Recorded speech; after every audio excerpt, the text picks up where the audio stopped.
want to talk with you about today is a graphical organizer that helps build adolescents with their language learning, specifically for academic vocabulary and for that big concept kind of building. So I'm going to show you a tool called a network tree.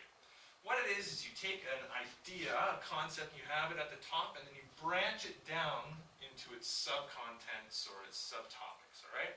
So this is really good for when you've got a big topic and you're trying to teach students about all the parts within it while keeping it all in the same picture. It's kind of like what we discussed in class with top-down learning. That's where you start with the big idea and then branch into the smaller ones instead of starting with the small details. A couple of really good examples of this are used in the curriculum as of now. For instance, almost every single biology 30 textbook you're going to be looking at is going to use the network tree for their nervous system. So they'll have the nervous system, and they'll have central and peripheral, and it branches down like that. So here you have an example of an Albertan textbook. This is Inquiry to Biology by McGraw-Hill, Ryerson. And this is used in a lot of classes in Edmonton and Alberta, and it has the demonstration there of a network tree. Just like I said, it's got the nervous system top and then the central and peripheral, and it breaks it down. You can even break it down further depending on how much you want to go, but usually the diagrams of this sort just cover. Another example is for social studies. You can have hierarchy of government.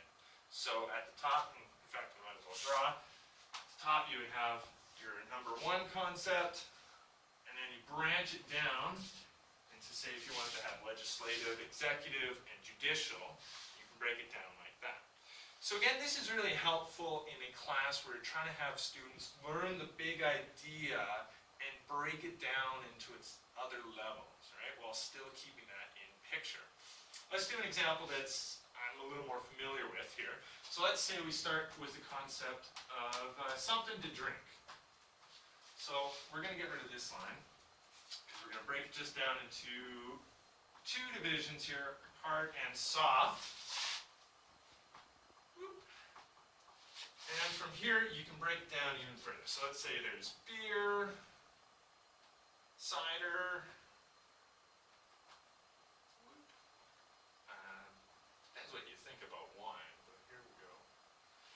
And then over here, you got, vodka, rum, and for you fancy folks, we've got scotch. And depending on who you talk to, they can probably break down even more onto these little bits there. But you can see how even when you get down to the nitty-gritty, you can all link it back up to the main concept.